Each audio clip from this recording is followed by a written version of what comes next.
मैं आपको बताऊं, बड़े किस्से कहानियां आपको पता होगा। हाँ। पाकिस्तानी हो, हमारे बराबर नेबर्स हैं, इंडियंस हैं, अफगानिस्तान से हैं, हर जगह से बहुत कॉमन है। आप देखें, आप डंकी लगा के एक तरीके से चले तो गए, अब वहाँ पे 5 साल आप असाइलम पे हैं, ठीक है, उस पे आप कहीं पे भी पहली बार आप जॉब नहीं कर सकेंगे। पहली बात तो ये है समीर के 20 लोग निकलते हैं डंकी के लिए और 2 लोग पहुंचते हैं। पहुंचते 2 लोग यानी कि हैं। रास्ते में ही मर जाते हैं भाई। मेरे फ्रेंड मिले तो हम उनसे बात कर रहे थे, उन्होंने बताया कि मेरा एक दोस्त है, वो डंकी लगा के आया। मैंने कहा पता नहीं, आते तो हैं, बड़े उनके करीबी थे। मैंने कहा कैसे हो सकता है। मैंने उनसे बात करी, मिलवाया, मैंने कहा मुझे स्टोरी बताएं अपनी, अपनी किस तरह आए और पहुंच कैसे गया। तो उन्होंने, हाँ, मुझे बड़ा क्यूरियोसिटी थी कि आप कैसे पहुंच गए। उन्होंने जब मुझे बताया, मैंने कहा हेड्स ऑफ टू यू, और मैं या कोई भी ऐसा रिस्क लेना ही नहीं है कभी। तो अफगानिस्तान से निकले, ईरान गए, ईरान से ये टर्की जाते हैं। टर्की, ये जो टर्की जा रहे हैं, ये पैदल जा रहे हैं बाय द वे। आपको 2-2, 4-4, 8-8 दिन पैदल चलना है, भूखा। अब आपके पास ना ज्यादा सामान हो सकता है क्योंकि वो आपको ट्रेवल करना है, आप भूखे हैं, आपको थोड़ा सा मिनिमम बैकपैक का सामान रखना है। तो पुराने जमाने में जंगी होती थी, हम ये कहते हैं लोग घोड़ों पे आ जाते थे, आप तो ये भी नहीं कर सकते। दोस्त तो ग्रुप मिला के जाते, कोई बात नहीं, दोस्त यार हैं, 4 दोस्त गए, एक पहुंच रहे, 3 रास्ते में मर गए। एक अफगानिस्तान में मरा पड़ा हुआ, एक ईरान में मरा पड़ा हुआ, एक टर्की तक पहुंचते हुए मर गया। आप 4 दोस्त 5 दोस्त जा रहे हो मिलके, किसी पे एक पे जानवर का अटैक हो गया, एक भूख से मर गया, एक पहाड़ी से गिर गया। आप चलो, एक होता है ना, जी जी, मतलब कोई समीर ऐसे सोच भी कैसे सकता है कि इस तरह का कोई काम कर सकता है बंदा।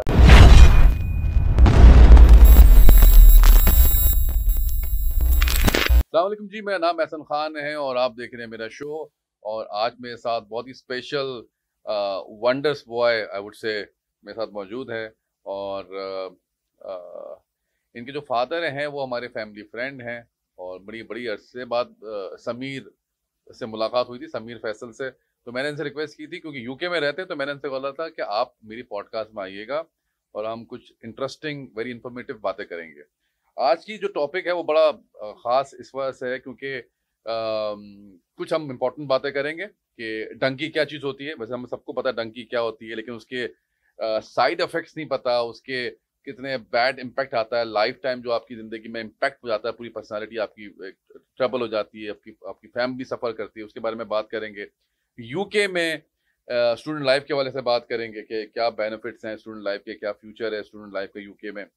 और तो इस तरह हम लोग इंटरेस्टिंग बात करेंगे। तो कैसे हो Sameer? Thank you so much बेटा, thank you so much sir Ehsan. First of all thank you so much for inviting me, lovely to see you again. हाँ। बहुत अच्छा लग रहा है आपसे मिलके इस पॉडकास्ट पे आने के लिए। हाँ। तो बस यही है कि यूके की लाइफ अल्हम्दुलिल्लाह, मेरा 2nd ईयर कंप्लीट हुआ है, मैं वहाँ से लॉ पढ़ रहा हूँ। वाह वाह वाह। सो अभी है कि लास्ट ईयर रहता है, काफ़ी कुछ सीखा वहाँ पे, काफ़ी कुछ देखा, जैसे आपने बताया डंकी के हवाले से, स्टूडेंट लाइफ के हवाले से, तो बहुत अच्छा एक्सपीरियंस रहा।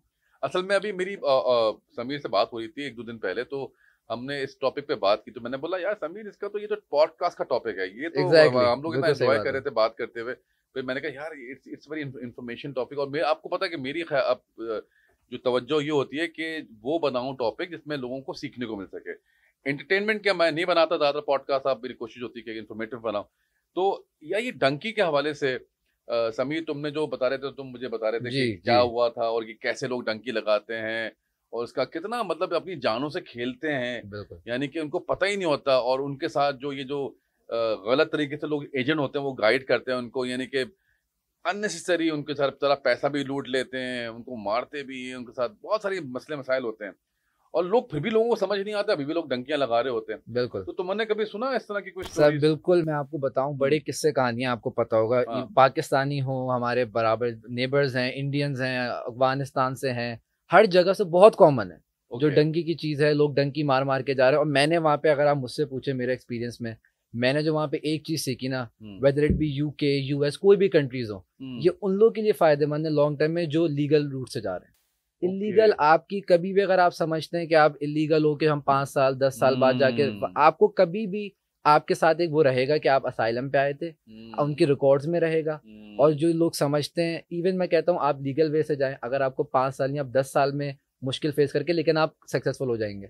लेकिन वो जो 5 साल जो जलालत है वहाँ पे, आप देखें, आप डंकी लगा के एक तरीके से चले तो गए, अब वहाँ पे 5 साल आप असाइलम पे हैं, ठीक है, उस पे आप कहीं पे भी पहली बार आप जॉब नहीं कर सकेंगे।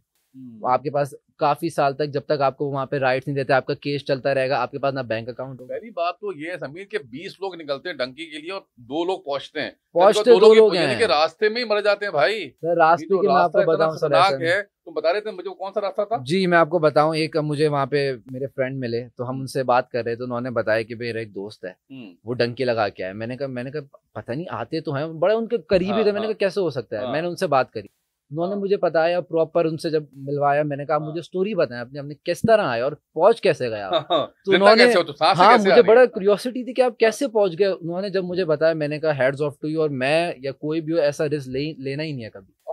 वो वहां से निकले, अच्छा वो अफगानिस्तान से थे, उनका बैकग्राउंड वो अफगानिस्तान से थे, तो अफगानिस्तान से ये लोग निकलते हैं, इनका रूट डिफरेंट रूट्स होते हैं, एजेंट्स होते हैं, वो आपको बताते कोई हम आपको ईरान से भेजेंगे, कुछ वहां से भेजेंगे। बेसिकली उनका रूट ये था, वो अफगानिस्तान से निकले, ईरान गए, ईरान से ये टर्की जाते हैं। टर्की ये जो टर्की जा रहे हैं ये पैदल जा रहे हैं बाय द वे, ये सब ये पैदल जा रहे हैं, पहाड़ों के रास्तों से जा रहे हैं, जंगलात आ रहे हैं, जानवर आते हैं, इनको भूख लग रही होती है, इनको कंटिन्यूस वॉक करना पड़ता है, और इनके साथ जो एजेंट होता है उनके साथ जानवर से भी बदतर सलूक करता है। बदतर सलूक होता है। ये फिर यहाँ से पहले जाते हैं, अच्छा ईरान से निकलते हैं, ईरान या अफगानिस्तान से ईरान चले गए। सबसे पहले इनका लैंड अफगानिस्तान होता है, अफगानिस्तान, उसके बाद ईरानियन बॉर्डर तो मशहूर है, वो तो वैसे ही देख के ही बिल्कुल ऐसी है, बिल्कुल ऐसी है। ये आपने कहा अफगानिस्तान में स्टार्ट हो गया, अब वो तो है जो अफगानिस्तान में है, कुछ पाकिस्तान से जा रहे हैं, तो वो पहले अफगानिस्तान जाएंगे, फिर वहां से ईरान जाएंगे, वो अलग रास्ता। वो आपको 2-2, 4-4, 8-8 दिन पैदल चलना है, भूखा। अब आपके पास ना ज्यादा सामान हो सकता है क्योंकि वो आपको ट्रेवल करना है, आप भूखे हैं, आपको थोड़ा सा मिनिमम बैकपैक का सामान रखना है, ठीक है।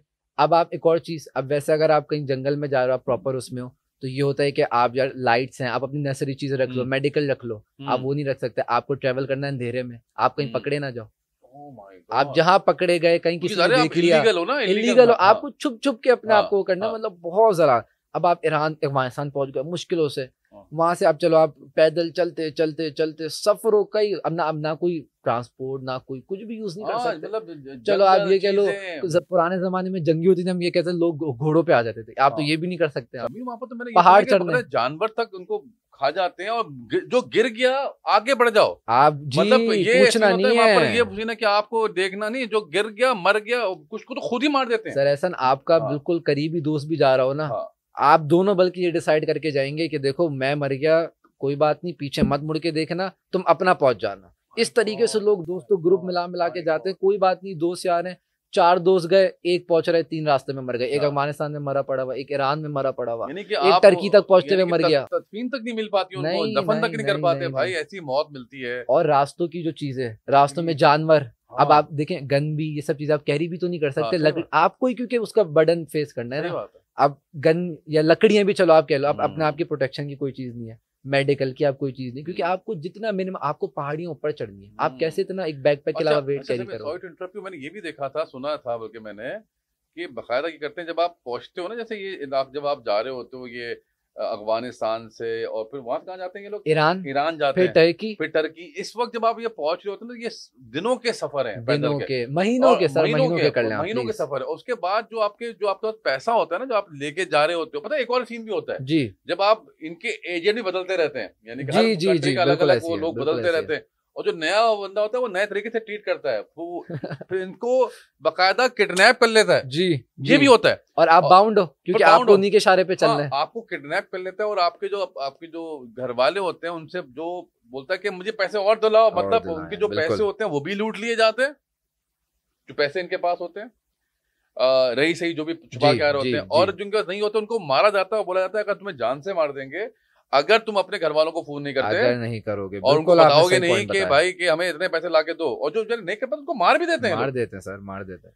और फिर वहां जाके फिर ये कैसे, मतलब कोई समीर ऐसे सोच भी कैसे सकता है कि इस तरह का कोई काम कर सकता है बंदा सर। और मैं आपको बताऊं सर, ऐसे इतने लोग ये काम करते हैं, इतना कॉमन है, इवन हमारे मुल्क से, पाकिस्तान से, ईरान से, अफगानिस्तान से जा रहे हैं, अब चलो निकल गए, एक चलो किसी ने माइंड सेट कर लिया यार नहीं हम जाना है, पहुंचना है, निकल गए, रास्ते की परेशानियां, बीच में जानवर आ जाते हैं, किस भालू आ गए, बेयर अटैक हो गए, आधे ज्यादा तो सर जानवर खा जाते हैं लोगों को। आप 4 दोस्त 5 दोस्त जा रहे हो मिलके, किसी पे एक पे जानवर ने अटैक हो गया, एक भूख से मर गया, एक पहाड़ी से गिर गया, बताओ आप चलो एक होता है ना जी, एक होता है ना कि चलो यार आपको पता हो हम जा रहे हैं, हम 4 फ्रेंड्स जा रहे हैं, सिर्फ हमारे पास ये हर्डल है, हमें पहाड़ी चढ़ के क्रॉस करनी है। नहीं, हर्डल्स इतनी है, कहीं जानवर आ गए, कहीं आपको पहाड़ी से कोई आपका दोस्त गिर गया, कहीं कोई एग्जॉस्ट होके मर गया, थक गया, पानी नहीं है, खत्म हो गया, क्योंकि रिसोर्सेज भी कुछ दिन की होती है ना, आप कैरी कर लोगे। अगर हम बोले तो possibility of reaching towards UK वो शायद 2% या 3% है। 1%, 0.5%, दैट्स इट। अपनी जिंदगियां दांव पे लगा के चले जाते हैं, पैसा भी, जिल्लत भी, तकलीफ भी। तो ये तो बड़ा, और जैसे समीर बता रहे थे कि एक ही तरीका जाने का भाई, वो है लीगल तरीका। चाहे स्टूडेंट वीजे पे जाओ, चाहे वर्क परमिट पे जाओ, लीगल तरीके से जाओ, इंसानों की तरह जाओ, अपने घर वालों से मोहब्बत करो यार। एग्जैक्टली। पीछे अपने माँ बाप को रोता छोड़ देते हैं। बिल्कुल, और सर कोई कांटेक्ट भी नहीं कर सकता इसमें, नो कांटेक्ट्स। आप और ये तो चलो फिर भी रोड के जरिए भी मरते हैं, और ये शिप के जरिए भी मरते हैं। सर शिप की तो ऐसी स्टोरी। ऑस्ट्रेलिया वाला जो है सिलसिला वो अलग है, डूब के मरते हैं सर। इवन जो यूके तक भी आते हैं, जो यूरोप से जाती हैं, टर्की से आगे ये लोग ग्रीस जाएंगे, ग्रीस से वेस्ट बैल्कन्स, वहां से ये लोग एक तरीके से यूरोप में एंटर होते हैं। अब यूरोप में आपके पास क्या आ गया, क्रोएशिया आ गया, सर्बिया आ गया, स्लोवाकिया, ये इस तरीके की कंट्रीज में एंटर हो गया। अब यूरोप में एक बार एंटर हो गए ना, क्योंकि देखिए यूके और यूरोप पहले दोनों यूरोपियन यूनियन में थे, तो डंकी पहले क्यों लगी इतनी ज्यादा, क्योंकि दोनों के यूरोपियन यूनियन में थे, यूरोप से ये यूके आ जाते थे। अब क्या हुआ, आफ्टर ब्रेक्सिट हुआ, ब्रिटेन ने यूरोपियन यूनियन को एग्जिट कर लिया, उसके बाद मुश्किल हुआ। इवन जो अभी यूके ने रवांडा के खिलाफ किया था, साइलम सीकर्स थे कि सारे हम उनको रवांडा भेज रहे हैं। क्यों किया था, क्योंकि यूरोपियन यूनियन से हट गए थे, उनको अपने हटाना था। वो कुछ ह्यूमन राइट्स का इश्यू होता है यूके में, इसलिए वो आपको रख लेते हैं, बुला लेते हैं। लेकिन सर जो पहुंचते हैं ना, मैं कहता हूँ अगर 1000, 3000, 4000 लोग जा रहे हैं ना, तो मुश्किल से 20-25 पहुंचेंगे। हमने ले लिया अफगानिस्तान, पाकिस्तान मिला के, ये तो बाकी मुल्क नाइजीरियंस अलग आते हैं। ये नहीं लगाते हैं जो हमारे एशियन है, इसमें बांग्लादेशी होते हैं, बांग्लादेशी, पाकिस्तानी, इंडियन, अफगानिस्तानी और नेपालियन, सब मतलब ये सारे जरे ये अच्छा सर, ये वेस्ट की तरफ भी बहुत है, नाइजीरियंस। अच्छा, वो भी करते हैं बहुत सर। रवांडा क्यों है, सारे रवांडा के नाइजीरियंस। ये सिर्फ ये नहीं है कि हमारे आप एशिया ले रहे हैं, ऑल थर्ड वर्ल्ड कंट्रीज आप इंक्लूड कर ले इसमें। क्योंकि जाहिर सी बात है उनके मुल्क के हालात ऐसे होते हैं, लेकिन वो ये चीज ये नहीं समझ पाते कि अगर हमारे मुल्क के हालात ऐसे नहीं है तो dunki is not the best option. Dunki बहुत not option anyway, exactly, it's not even an option, मतलब ऑप्शन, एग्जैक्टली यही बात है। अगर आपके पास पैसे ना भी हो ना, आप मेहनत करो, कुछ करो, आप कर लो, कुछ ना कुछ हो जाता है। आप मेहनत करोगे, हो जाएगा। समीर बहुत कुछ पहुंचने के बाद फिर वापस कंट्री आ जाते हैं, जैसे यानी कि जो बेचारे शिप के जरिए बच भी जाते थे पहले, 10 साल पहले मुझे याद है ऑस्ट्रेलिया में भी लोग डंकी अप करते थे, ये थाईलैंड के जरिए शिप के जरिए जाते थे, और इतना महीनों का सफर जी, मतलब 90% तो शिपें उनकी किश्तियां वैसी पानी में डूब जाती और जो पहुंच जाते थे उनको भेज देते वापस। बिल्कुल ऐसी है, बिल्कुल ऐसी है। सर मैं आपको वो एक चीज बताऊं, मैं जिस बंदे से बात करी ना, जिसने मुझे बताया, तो ये भाई साहब अफगानिस्तान से गए, ईरान निकले, ईरान से ये टर्की पहुंच गए, और ये पहले पैदल का सफर, महीनों ये पैदल गए। उसने मुझे खुद बोला मैं 5 महीने ये पैदल पहुंचे। उसमें उसको रास्ते पानी नहीं, खाना नहीं, मर रहे, पहुंच चलो किसी तरीके से, उसने कहा मैं पहुंच गया। वहां पे फिर जिस तरह की शिप मिली, इतनी सी एक शिप, उसमें इतनी शिप में अगर 10 बंदे बैठ सकते हैं तो उसमें 25 बिठाए। वही डूब जाना है, वो तो शिप ही डूब जानी है। कह रहे वो किसी तरीके से कभी एक दूसरे को पकड़ है, शिप इधर हो रही है, और कह रहे मेरे सामने 2 बंदे शिप पानी के अंदर गए, और किसी ने कुछ बोला नहीं, सामने जो हाथ ऐसा नहीं है कि हेल्प की किसी ने, क्योंकि उन्हें पता है हेल्प करके लाएंगे कहाँ, शिप में ही तो लाना है। गिरे जो कोनों में थे वो गिर के पानी में मर गए। अच्छा फिर ये टर्की पहुंच गए, तो टर्की से एक जो भाई साहब ने बताया कि मैंने कहा अच्छा आप आ गए, आप कितने टाइम में पहुंचे? कहते हैं मैं वैसे पहुंच तो तकरीबन 1.5 साल लगा मुझे, लेकिन कह रहे हैं उसमें मैं 3 बार वापसी गया हूँ। कह रहे हैं एक बार मैं फर्स्ट टाइम पहुंचा तो फर्स्ट टाइम उन्होंने वापसी भेज दिया, वापसी टर्की आ गए। लेकिन मतलब माशाल्लाह मैंने कहा कुछ भी है आपके इसमें, आपकी डेडिकेशन थी। वापसी नहीं गए टर्की से, फिर वापसी गए, किसी ऑफिसर ने उनको मार पीट के फिर वापसी भेज दिया। 1.5 साल उस बंदे ने सफर में लगाया, जिसमें 2 बार वो यूके से वापसी गया, और एक तीसरी बार को उसको अगवानी, तीसरी बार पर उसको एंट्री मिली। अभी मैं आज तक ये भी सुन रहा था अगवानी को, वो बड़ी खबर सही है कि नहीं, वो अफगानिस्तान के प्लेन से बैठ के इंडिया पहुंच गया कोई। ये आप बिल्कुल सही कह रहे हैं। अभी हम लोग रिसेंटली 2 से डिस्कस कर रहे थे, मैंने तो कहा यार तुम मजाक कर रहे हो क्या? उसने बोला है बल्कि फ्लाइट से वो बैठ के, कोई बच्चा था कौन था, वो प्लेन में बैठ के बाहर से इंडिया पहुंच गए। अफगानी पागल होते हैं इस मामले में, बहुत क्रेजी, बहुत। लेकिन मैं ये समझता हूँ कि लोग अगर ये समझ लेना कि आप मेहनत करो और अपनी एक ही तरीका है जाने का, मेहनत करो, तरीके से जाओ, लीगल वे से जाओ, अपनी जिंदगी से ना खेलो, खुदकुशी ना करो, ये तो सुसाइड है। सुसाइड भी नहीं, गंदी चीज, क्योंकि जो आपको रास्ते की चीजें, फिर अच्छा एक और चीज, डंकी की फिल्म भी तो आई थी शाहरुख खान की, बिल्कुल, उसने भी बताया कि डंकी कैसे या कितना डिस्करेजिंग होता है। एग्जैक्टली, कुछ भी लाइफ नहीं है। फिर चलो आप, मैं कहता हूँ चलें, हमने अज्यूम कर लिया एक बंदा 2 साल सफर है ये, और कुछ भी नहीं है, और उसमें कितना सफर करना है वो अलग चीज है। आप ये देखें, तो वो 2 साल का सफर, आपने उर्दू वाला सफर भी है, उर्दू वाला सफर भी है, फिर वहाँ जी दोनों सफर आ गए इसमें, तो वो आप चलो पहुंच गए। अब जब आप पहुंच गए तो ये नहीं है, जरूरी नहीं है कि आपके साथ अच्छा सलूक होता है, ये डिपेंड करता है आपकी किस्मत है। कभी कभार यूके यूएस उनके ह्यूमन राइट्स होते हैं बिल्कुल, लेकिन आपके साथ कुछ लोगों के साथ वहाँ बॉर्डर पे भी बड़ा गलत सलूक, उन्हें मारते हैं, उन्हें कैंप्स में, यस, उन्हें गलत तरीके से ट्रीट करेंगे, वो नीचे लेवल पे होता है, ऑफिशियल लेवल पे मना ही कर दिया पहले, मना कर दिया, एग्जैक्टली। पहले 10 साल पहले तो मुझे पता सुना था मैंने कि वो करते थे इनकरेज, अब तो उन्होंने बोला कि भाई वापस भेजो, क्योंकि उन्होंने बोला आ जा रहे हैं, एग्जैक्टली, वो तो ह्यूमन राइट्स के लोग हैं, उनकी भी तो कैपेसिटी है ना सर, कह रहे हैं भाई तो कहीं ना कहीं तो उन्हें रोकना होगा ना, परवाही नहीं इन लोगों को। वो कैंप उनके कैंप फिनिश हो गए, लोग इतने आ गए, क्योंकि पूरी दुनिया से आ रहे हैं ना, सिर्फ पाकिस्तानी, रवांडा, अफ्रीका, सब आप कंट्रीज ले लें। तो समीर, ये तो हमने डंकी के बारे में बात कर दी, अब हम थोड़ा सा टॉपिक चेंज करते हैं, और जो हमने बताया 2 चीजें हमने बात करनी थी। आई होप के लोगों को समझ में आ गया होगा कि dunki is a very very very bad thing, don't even think about it. Student visa, student life की बात करते हैं। यूके जब तुम गए तो स्टूडेंट लाइफ कैसी लगी यूके में? यूके कैसी कंट्री है, उसके प्रोज एंड कॉन्स क्या हैं, क्या एडवांटेजेस हैं, क्या डिसएडवांटेजेस हैं? जो student they want to come to student visa like you, उनके लिए क्या करियर गोल्स अवेलेबल हैं, और जो लोग आना चाहते हैं, पढ़ना चाहते हैं, क्या would you be able to help them out? इसमें थोड़ा सा कवर करो चीजें, सब चीजें। अच्छा सर, जैसे मैं अपना मतलब अगर स्टार्ट से बताऊं, so it's been 2 years since I've been in the UK। मैं 2 साल पहले बैचलर्स के उस पे गया था। ओके। तो अब मैंने बहुत चीजें सीखी, बहुत चीजें लर्न करी, वहाँ का एनवायरनमेंट देखा, एक्सपीरियंस लिया।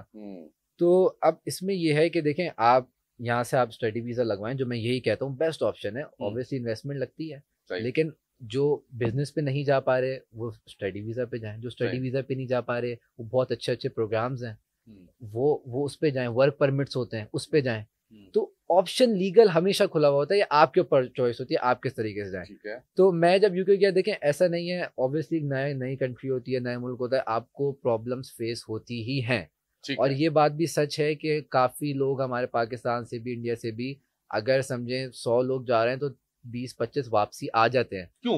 इस वजह से कि सिर्फ जो फर्स्ट टाइम उनको देखना पड़ता है, होता है क्या है, आप गए हो, नया कंट्री है, नए कंट्री, आपको ना ट्रांसपोर्ट का सिस्टम पता होता, ना आपको चीजें पता होती, ना आपको किधर जाना, आपके पास जॉब नहीं है। अब यूके काफी एक्सपेंसिव है as of now. UK, London is the expensive, सबसे ज्यादा expensive city as of now, even America से भी ज्यादा। लंदन बहुत एक्सपेंसिव है if you are living in central London. Usually लोग ये भी करते हैं कि आउटसाइड लंदन रहते हैं, वहाँ आपके रेंट्स कम होते हैं, यूटिलिटी बिल्स कम होते हैं। तो लंदन आप मतलब कह लें, इवन ऐसा भी है कि अब गोरा भी वहाँ पे अफोर्ड नहीं करता, वो भी आउटस्कर्ट्स में रहता है। बहुत एक्सट्रीमली एक्सपेंसिव। और सेंट्रल लंदन में है क्या, मोस्टली शॉप, सब बिजनेस कर रहे हैं वहाँ पे। सेंट्रल में एक अट्रैक्शन बन गई है, क्योंकि वो एक अट्रैक्शन ऐसी है कि वहाँ अफोर्ड आप नहीं कर सकते रहना।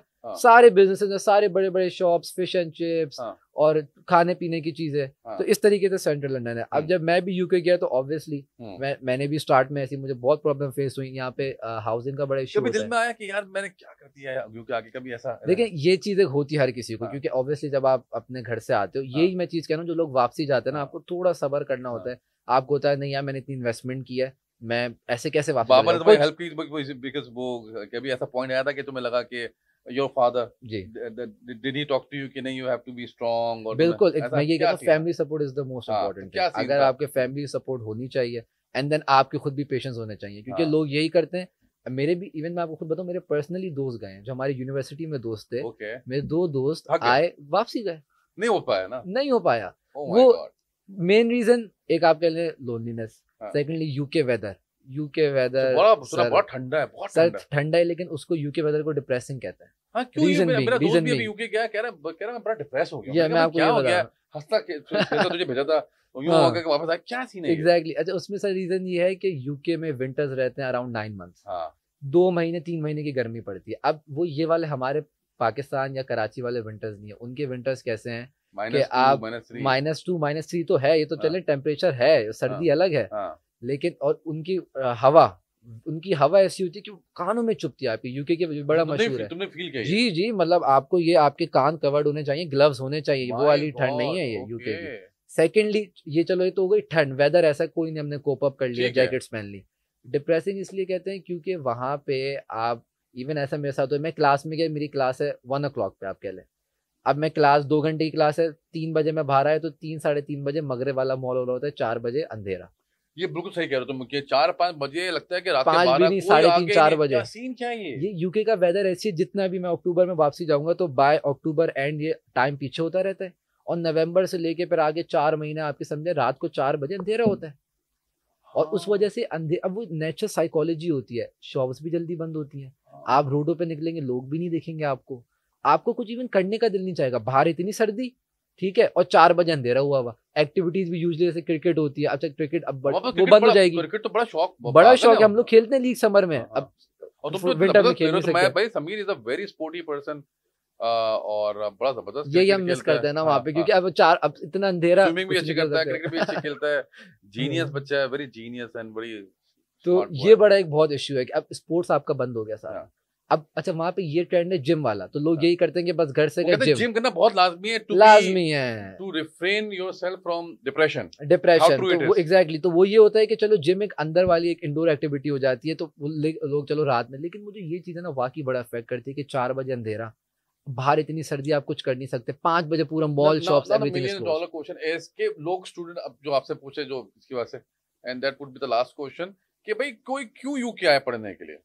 चलो ये तो हमने थोड़ा सा बता दिया कि इसके बैड पॉइंट, अच्छे पॉइंट्स क्या हैं? सर मैं जो सबसे पॉजिटिव मैं ये कहता हूँ ना कि जब आप अलग रहते हो, ऑब्वियसली हम पाकिस्तान में हैं, तो आपको कंफर्ट जोन में होते हो, आपके पास फैमिली है, आपके पास कुछ भी, आपको चलो खाना पीना आपको पता है घर आऊंगा मिल जाएगा। आपको कितनी लर्निंग हुई ना, ये जो लर्निंग है ना, ये लर्निंग, जो ट्रेनिंग हुई ना, ट्रेनिंग मैं कहता हूँ ये आपके पैसे पूरी ये अमेजिंग बात है, इसको ये ट्रेनिंग हो जाए ना, ये ट्रेनिंग। अच्छा इस ट्रेनिंग में सर क्या क्या कवर होता है? आपकी कुकिंग। अब हमें पता है अगर हम नहीं, जी अब हम पता है हम नहीं बनाएंगे तो हम ही भूखे मरेंगे, रात में कोई कोई देने वाला नहीं है, ठीक है। एक ये चीज हो गई। आपको फिर घर का आपको पता है, अब चलो कुकिंग तो अलग चीज, ग्रोसरी पे आपको पहले प्री प्लान करनी है कि मैं ग्रोसरी भी पहले लाऊं, आप नहीं लाओगे तो आप ही का नुकसान है, आपको एंड में नहीं मिलेगा खाना। तो आपकी कुकिंग हो गई। अब आपको एक एक चीज खुद करनी है, अब आपको जाना है, आपको रूट्स पता होने चाहिए वहाँ। अच्छा वहाँ यूके का बस और ट्रेन सिस्टम ऐसा है कि काफी कॉम्प्लिकेटेड है, इवन मतलब बहुत एडवांस है, इतना ज्यादा वो है कि आपकी हर चीज ऐप में, जो नए लोग आते हैं ना वो कप अप नहीं कर पाते। Takes time. याद है मलेशिया में था, सब वो चक्कर था, मैंने कहा हम तो भाई वो वाले हाथ रोकने वाले लोग बस को रोकते हैं, हाँ भाई रुक जा, हम तो वो लोग हैं ना। अच्छा इवन मैं देखे अपने उसके भी बताओ ना, मुझे भी नया कंट्री था, मुझे नहीं पता थी चीज, और मैं उसको अच्छी मैंने सीखी जनरेशन जी, मैंने सीखी। लेकिन अब मैं बताता हूँ, मैं जब स्टार्ट में गया तो मैं बस से ट्रेवल कर रहा था, कॉमनली वहाँ सब बस यूज करते हैं। तो मुझे 15 to 20 डेज बाद, 25 डेज बाद जाके एक दोस्त ने बताया जो 1 साल पहले आया हुआ था, कहता तुम बस में कर रहे हो? मैंने कहा हाँ। कहता तो यहाँ तो ट्रेनें भी होती, यहाँ से क्यों नहीं? मैंने कहा ट्रेन मेरे लिए वाला एक नई चीज थी। अब कराची यहाँ कहाँ होती है इस तरह? मैंने कहा होंगी ऑब्वियसली, लेकिन कुछ जगह होंगी ना, लेकिन उनका इतना अच्छा सिस्टम है। ट्रेन बड़ी महंगी यहाँ पर अब महंगी हो गई है, इवन हर ईयर वो प्राइस भी बढ़ा रहे हैं। यस वही चीज ना कि मैं आपको कह रहा हूँ लंदन इज एक्सपेंसिव, तो वाकई में बहुत एक्सपेंसिव, आपकी ट्रेवलिंग कॉस्ट, आपका खाना पीना। तो अब वो ट्रेन को फिगर आउट करना, आपको कहाँ टैप इन करना है, टैप आउट करना है, जहां आपने गलती की ना सर, तो वो आप ही के बैंक के आपके ठग करके कट जाएंगे। सिस्टम ऐसा है, आप गलती करोगे आपको ना कोई बोलेगा ना कंप्लेन करेगा, आपका हर जगह बैंक अकाउंट अटैच होता है, आपके बैंक से पैसे कट जाएंगे। करेक्ट। अब ये तो आपकी पर्सनल ग्रूमिंग भी हो गई जी।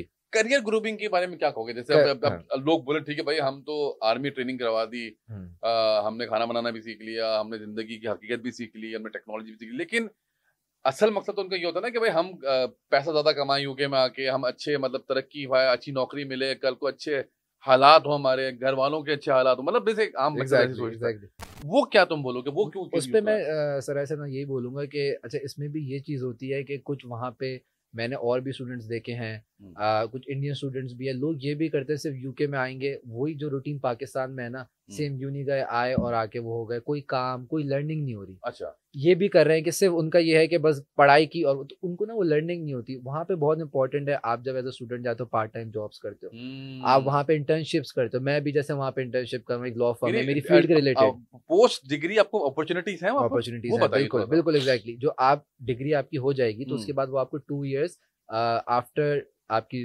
डिग्री PSW देते हैं, post study visa, which means you are eligible कि आप 2 साल यहाँ रुके and you need to find a job. उसमें आप अपनी डिग्री के टाइम पे आप अप्लाई करना शुरू कर दें कि मैं इंटर्नशिप्स करना चाह रहा हूँ। जितनी आपकी इंटर्नशिप्स होंगी, जितना आप एक्सपीरियंस गेन करेंगे, वो आपको आगे जॉब लेने में आपकी हेल्प करेगा। तो अब स्टूडेंट्स हैं, जैसा आपने बताया करियर ग्रोथ, ये बहुत इंपॉर्टेंट है कि करियर ग्रोथ होती है बिल्कुल, लेकिन आप अपने आप को उस तरीके से लेके चलो। आपको अपनी स्टडीज भी मैनेज करनी है। बहुत से स्टूडेंट्स यही होते हैं, स्टडी वीज़ा लेते इसलिए हैं कि हम वहाँ जाके स्लिप आउट हो जाए या वहाँ जाके हम दूसरे कामों में लग जाए, जो कि मैं कहता हूँ बिल्कुल वेस्ट ऑफ टाइम, वो भी कोई बेस्ट ऑप्शन नहीं है। वहाँ आगे उनकी पूरी जिंदगी आपके केस लगे रहेंगे, ख्वारी करते रहेंगे, गुलामी अलग आपको करनी है। तो ये चीज़ है। अब आप अगर स्टडी वीज़ा पे जाए, प्रॉपरली आप स्टडी वीज़ा जाएं, 2 साल या 1 साल का मास्टर्स का वीज़ा लें, पढ़े, उस डिग्री के बेसिस पे आप अपने PSW लेके आप अपनी जॉब ढूंढें, इंटर्नशिप्स करें और आपको उस पे मिलती है बिल्कुल जॉब। ऐसा नहीं है मुश्किल है, मैं ये नहीं कहूँगा इजी है, लेकिन आपको उतना एफर्ट करना पड़ता है। आप अप्लाई करें, कॉम्पीट करना पड़ता है। एग्जैक्टली, कंपटीशन वहाँ पे भी बहुत है, क्योंकि यूके बहुत डाइवर्स मार्केट है, पूरी दुनिया से लोग आ रहे हैं। तो आप कॉम्पीट अभी कौन कौन सी फील्ड है जो कि बड़ी जबरदस्त चल रही है? सर सबसे ज्यादा मैं कहूँगा मेडिकल ऐसी अमेरिका में भी, यूके में भी। वहाँ पे NHS होता है यूके में, तो NHS में इवन एज ऑफ नाउ इतना वो है कि जब हम भी एक आध बार हॉस्पिटल गए ना, तो डॉक्टर यहाँ पाकिस्तान का बैठा हुआ था और अपना क्या कहते हैं, जितने वहाँ पे थे सारे हमारे जो है, मतलब लगा तुम कराची में एशियंस थे। यस, बहुत ज्यादा हायरिंग है। आप अगर यहाँ पे भी अच्छे मेडिकल कुछ वहाँ के प्लेब 1 प्लेब 2 होते हैं, हम यहाँ से कंप्लीट करें। पिक करो 2-3 फील्ड। मैं पिक करूंगा, लॉ पिक करूंगा, CS पिक करूंगा जी, लॉ पिक करूंगा, कंप्यूटर साइंस करूंगा, लॉ बोलूंगा, मेडिसिन बोलूंगा, मेडिकल में सब चीजें आ गई, डेंटिस्ट्री। ग्रेट करियर, ये 3 बेस्ट है। मतलब ऑब्वियसली वही चीज जो एक अच्छा वो रखती है, IT और फिर ज़ाहिर है उसकी जॉब, अगर फील्ड है तो फिर जॉब जी इसके वजह से जॉब्स भी हैं। और वो लोग, आप लोग को जितनी थर्ड वर्ल्ड कंट्रीज हैं, एशियन कंट्रीज हैं, वो लोग प्रेफर ही ये करते हैं। उनकी जो शॉर्टेज ऑक्यूपेशन लिस्ट है, उसमें ज्यादातर आप देखेंगे हर साल रिवाइज करते हैं, तो ऑक्यूपेशंस यही होते हैं, उसको रिवाइज करते रहेंगे। Mechanical engineers, lawyers, doctors, IT के लोग हो गए, वो ये चीजें जो है ना, जो वैल्यू रखती है, इसकी कभी भी डिमांड वहाँ खत्म नहीं होती। Great, Samir.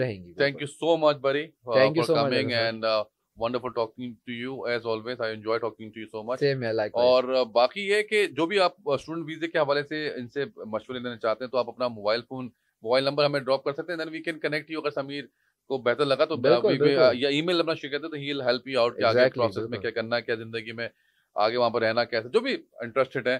तो क्योंकि Sameer is been living in UK and he can help you out for that। और डंकी जरूर बिल्कुल नहीं लगाना, कुछ भी करना है, लेकिन डंकी जरूर बिल्कुल नहीं लगाना। एनीवेज गाइस, अपना ख्याल रखिए, फिर मुलाकात होगी किसी और गेस्ट के साथ। अपना ख्याल रखिए। अल्लाह हाफिज़।